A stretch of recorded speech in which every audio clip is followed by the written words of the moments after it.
আমরা আসাম রাজ্যের ইসলাম ধর্মাবলম্বী মানুষে আমরা ডিসিশন নিয়েছি এবার আমরা গরু কুরবানি দিব না। আমরা মুখ্যমন্ত্রীর আদেশকে আমরা সম্মান হিসাবে মানে নিচ্ছি যে এইবার আমরা গরু কুরবানি দিব না। যেহেতু এই সনাতনী ধর্মের মানুষ গরুকে গাই মাতা হিসাবে সম্বোধন করে, আমরা এই সনাতনী ধর্মের মানুষকে সম্মান জানিয়ে এইবার আমরা গরু কুরবানি দিব না।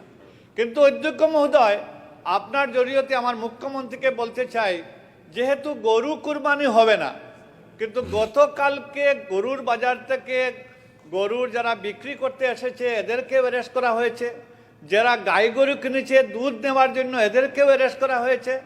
আমি মুখ্যমন্ত্রীকে অনুরোধ করব যে কালকে যাদেরকে অ্যারেস্ট করা হয়েছে থানাতে রাখা হয়েছে, যেহেতু কুরবানি হবে না গরুর, তাদেরকে যাতে মুক্তি করে দেওয়া হয়। অধ্যক্ষ মহোদয়, আমার সমষ্টির আমার ঘরের কিনারে একটা বেরেঙ্গা ক্যাটেল মার্কেট আছে। এখানে গরিব মানুষ তারা রাত্রে এই ক্যাটেল মার্কেটের শেডে তাদের নিজের প্রয়োজনীয় গরু বাছুর বাঁধে রাখে। কালকে রাত্রে 11টার সময় আমাদের কাছাড় জেলার এসপি সহ বেশ কিছু পুলিশ আধিকারিক গিয়ে এই গরুকে এই শেড থেকে তুলে নিয়ে আসছেন। অধ্যক্ষ মহোদয়, তাদেরকে মুক্তি করে দিলে আমরা সব খুশি হব, যাতে এই সম্মান দিয়ে, যেহেতু গরু কুরবানি আমাদের বিভিন্ন ইসলাম ধর্মাবলম্বী মানুষ যারা বলেছেন যে এটা গরু কুরবানি হবে না, আমরা অন্য পশু যেটা যে পশু জায়েজ ওই জায়েজ পশু আমরা কুরবানি দিব, এই কথা অনুরোধ রেখে আমি আমার বক্তব্য শেষ করি। ধন্যবাদ।